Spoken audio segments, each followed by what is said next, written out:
আরে আরে আরে, যাচ্ছ কোথায়? বাড়ির কাজ করতে? হ্যাঁ, অবশ্যই করবে বাড়ির কাজ। বাড়ির কাজ যেমন ইম্পর্টেন্ট, সেই রকম হচ্ছে তুমি নিজের যত্ন নেবে, সেটাও ইম্পর্টেন্ট। বাড়ির কাজ করতে করতে কখন যে নিজের খেয়াল নিতে ভুলে গেছো? নিজের খেয়াল আছে কিছু? নেই তো? তাহলে চলো আজকের ভিডিওতে তোমাদেরকে খুব অল্প সময়ে চুল এবং ত্বকের যত্ন নেওয়া শেখাবো। কি করে চলো দেখে। প্রথমে এখানে যেটা লাগবে সেটা হচ্ছে ফ্ল্যাক্স সিডস। জলের মধ্যে 2 চামচ দিয়ে দিলে, তারপরে দিয়ে দিলে আতপ চাল 2 চামচ। ওটা আমি ভিডিও তুলতে ভুলে গেছি। যাই হোক, সারা রাত ভিজিয়ে রাখলে দেখবে ফ্ল্যাক্স সিডসটার থেকে না অনেকটা সেই জেলি আসবে। তার মানে হচ্ছে কি, সকালে উঠে তোমাকে অনেকক্ষণ ধরে সেদ্ধ করতে হবে, গ্যাসের খরচা হবে, তা কিন্তু একদমই না, কারোর নজরেও পড়বে না।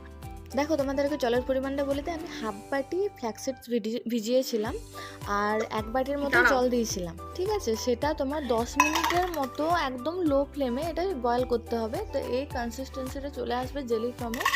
তখন এটা নামিয়ে নেওয়ার পরে তারপরে গামছা দিয়ে হয় ছেঁকে নিলে, না হয় যদি তোমার কাছে চা ছাঁকনা থাকে ভালো বড় মতো, সেটার সাহায্যেও ছেঁকে নিতে পারো। এবারে তোমাদেরকে বলি, জাস্ট এটা করলে তো, করার পরে আমন্ড অয়েল যদি ঘরের মধ্যে অ্যাভেলেবেল থাকে তো দিয়ে দেবে, বা ক্যাস্টর অয়েল বা নারকেল তেল। আমার কাছে আমন্ড অয়েল ছিল বলে আমি দিয়েছি, আর তিল তেল ছিল বলে আমি দিয়েছি।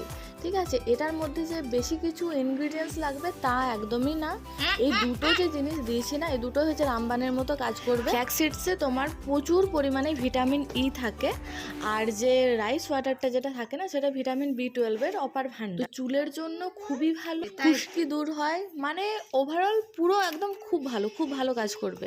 এবার সবাই বলবে আমাকে যে আমি এত ভালো ভাষায় কেন ভিডিও বানাচ্ছি। তার কারণ হচ্ছে কি, অনেকেই আমাকে মেসেঞ্জারে বলছে তোমার ওই ভাষা বুঝতে পারছি না, তার ইউজ করব কিভাবে জিনিসগুলো। তো এখানে যাই হোক দেখে নাও, আমার এখানে কিন্তু এই যে ভাতের মতো যেটা হয়েছে না, মানে চালটা তো আমি ভিজিয়ে রেখেছিলাম আগের দিন, সেটা তো ভাতের মতনই হয়ে গেছে। তো দেখো এখানে কেমন ছানা কাটার মতো দেখতে লাগছে, সেই জন্য আমি মিক্সিতে একবার ব্লেন্ড করে নিয়েছি। ব্লেন্ড করে নেওয়ার ফলে না এটা খুব মানে তরঙ্গ জলের মতো হয়ে গেছিলো। যাই হোক, এখানে আমি দিয়ে দিচ্ছি আমন্ড অয়েল 1 চামচের মতো, আর তিল তেল 2 চামচের মতো, ভিটামিন ই ক্যাপসুল দিয়ে দিচ্ছি 2টো।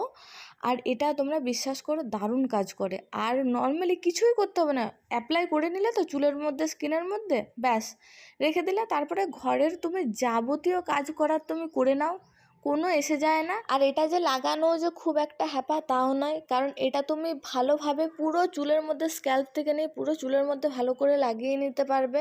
তারপরে মুখের মধ্যে যেখানে যেখানে তোমার ট্যান আছে আর কি, সেখানে লাগিয়ে নিলে তুমি কোনো অসুবিধা নেই। 1 ঘন্টা রাখলে 1 ঘন্টার মধ্যে তুমি ঘরের সমস্ত কাজ টাজও করলে, এরকম অবস্থাতে কোনো অসুবিধা নেই। চুলটা বেঁধে নিলে, চুলটা খোলাতে যদি অসুবিধা থাকে তো তারপরে জাস্ট শ্যাম্পু করে চান করে নিলে,